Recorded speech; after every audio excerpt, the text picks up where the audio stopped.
Teach Better family. I am so excited because I have the wonderful opportunity to be with my friend and wonderful educator, Ray Hughart.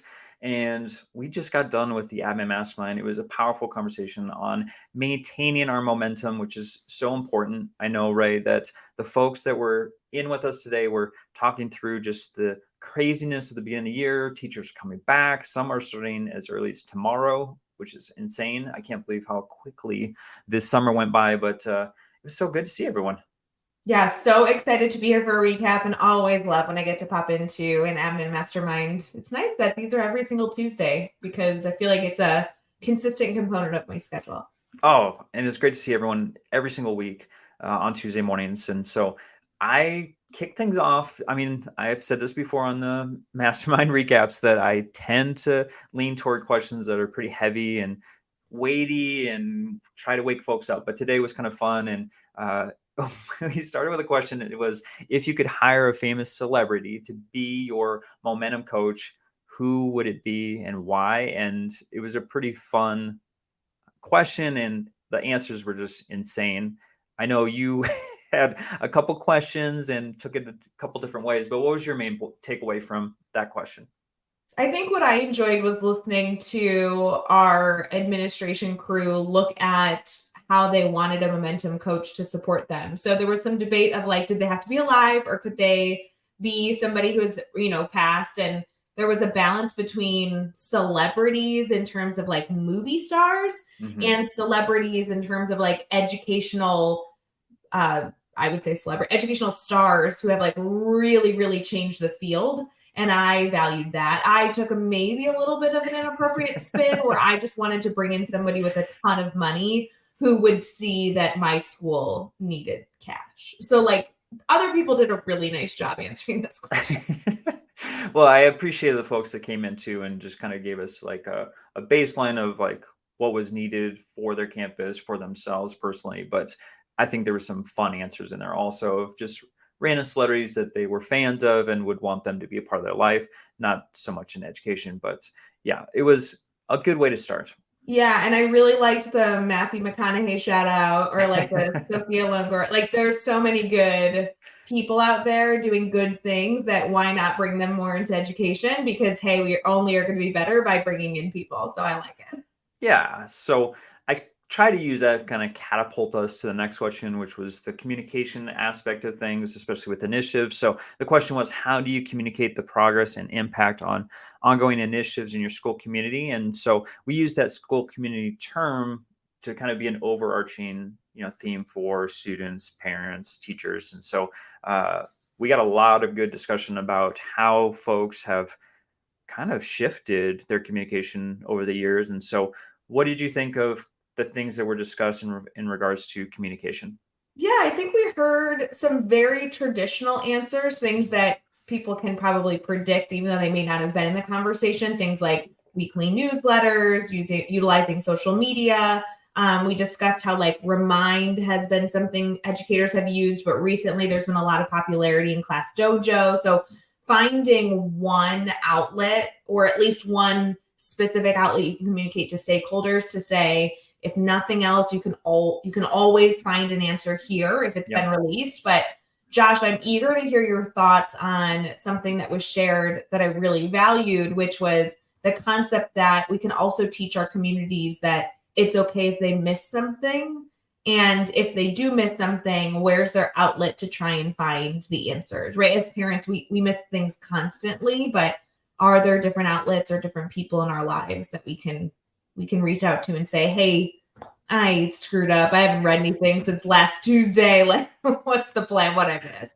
Yeah, I think there was two things that were important that were discussed this morning, which was one, like having central location for communication for parents. I know, as administrator, I always had parents that were always sharing concerns about like, where do I find this information? And I mean, you just said it, right? I mean, Facebook and your s'mores and Class Dojo and all these different applications that are used for communication, but at the same time, it can be confusing to different folks of like where to find specific information about what's going on within the school building and for their child specifically. So I think having like that central location for parents is huge. But then also the two-way communication, which was so important, that was brought up multiple times, was, we love to push things out. It's easy, especially as an administrator, to just, push that button and then walk away if it's an email or whatnot. And sometimes parents really want to share about concerns that they have or questions that may need to be answered. And so finding applications that allow parents to then, send things back to us for us to communicate even further is extremely important. So I love that folks were talking about that, and not that they had the answers, but that's something that they're trying to solve. Yeah, I'm trying to be cognizant of. I don't think that any one answer in this week's conversation was the right answer, but leaned ourselves towards being reflective as we move throughout the week to say, how am I communicating? And is it not only communicating effectively, but have I done the first step of communicating to people that this is where I communicate, right? Like that's kind of the joke of communication, is not just being consistent and organized and efficient with it, but have I also like set the precedent so that people can feel the comfort in knowing that that is the location. So it was a really, really healthy conversation and very appropriate for August. I'm glad that this came up now, because this is kind of the time to be communicating that out and also to be consistent right off the bat. Yeah, and I think a lot of folks that are in the mastermind right now are either new leaders or new to a building, new to a position. So like communication right now is absolutely huge. Obviously it's huge just in general, but like for specifically the group that was with us today. So I wanted to kind of, take that on and move it to the next step within an initiative, which was, how do you get those in the community to get involved? So that's your teachers, your parents, and your students, in sustaining the momentum of a school initiative. And this was also a really powerful conversation, which probably was the majority of the end of our discussion. So what do you feel was probably the most impactful concept of the answers today? Yeah, I appreciated that we took this question and broke it down into the groups of people that we want to touch. Yep. Everything from, I think, getting students' voices in initiatives was an important one for me. I think sometimes we forget that we're teaching teachers and they're learners, and we're maybe working on an instructional practice that we want them to enhance. We're communicating to stakeholders how this instructional component is going to support their child, but sometimes we forget to go to the students and say, this is something that we want your thoughts on too. How is this going? So I think that would be my major takeaway, is just that reminder to utilize our students as a voice in the school community as well. Josh, this makes me think of how we use our Teach Better Team ambassadors as people that can share in focus groups. We don't only go to them for perspective, but being able to have a group that we can lean on and say, hey, break this down. Where do we go wrong and how can we improve? I think is something we'll see a lot in schools this year. Yeah. I mean, we use Facebook, and there's other platforms that we use to gain feedback from our Teach Better family, but I think schools need to do that too. And I thought the comment of being a liaison between the initiative and the stakeholder was extremely powerful. I think if you're thinking of being a facilitator in that as a leader, I think that's going to go really, really well to have that mindset. So I think, what people were talking about with like visiting classrooms, specifically talking to kids, getting them into like the student council and having those students a part of the decision making, or even adding them to different committees, having a student representative.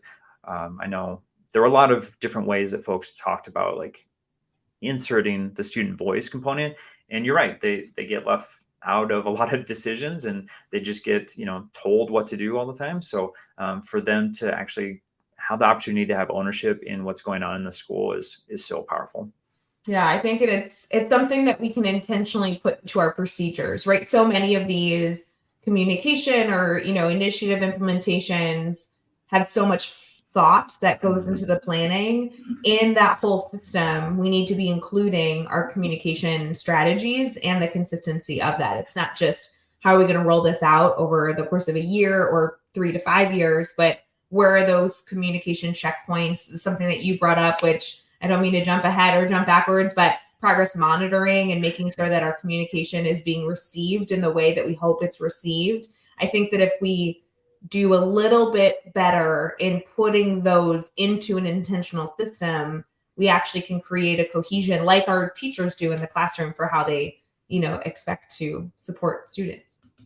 Well, you did jump ahead, but that's good because this is kind of a little bit different than what we usually do, but we kind of put out the question. It was right at the very end of our conversation, but it's kind of a little bit of homework here of just allowing folks to think and reflect on their progress monitoring and how they track initiatives. So we wanted to discuss the role of goal setting and progress tracking to maintain our momentum. So do you want to just share kind of what we told the group at the very end of our conversation?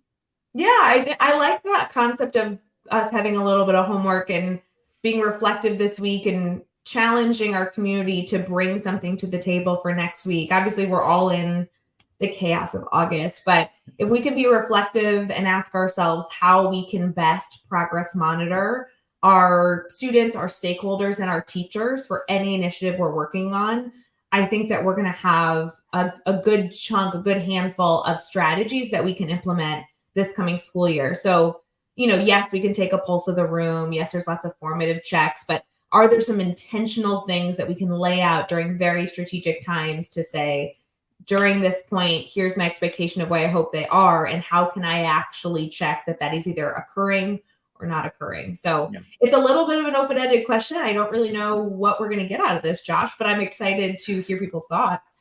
Well, yeah, and I think that's the main piece, just like we talked about before. If you don't have something in place right now, it doesn't mean that you're doing something wrong. It's just a matter of us brainstorming and bringing a bunch of different ideas to the table to see what best fits your campus and the needs of your community. So I'm super excited to see what people bring next week. If it's formal or informal, it doesn't really matter. We just want to know, what you're doing, to do that progress monitoring and tracking.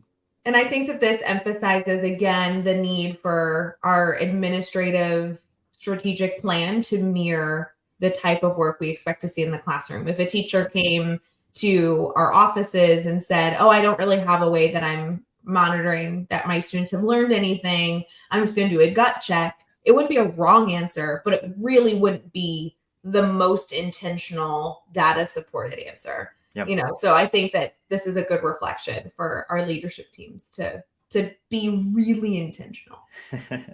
Well, if you're an administrator and you found this on YouTube, make sure that you're going over to teachbetter.com/mastermind. It's a free sign up to join every Tuesday morning, 9 a.m. Eastern time. We're going to continue with this topic of maintaining our momentum. And I'm super excited about just to hear about the progress monitoring and tracking that's going on campuses to make sure that our initiatives are going strong as we're starting the school year. So Ray, thank you so much for joining the Mastermind this morning, but then also being here with me on the recap. Yeah, thanks for having me. Excited for next week.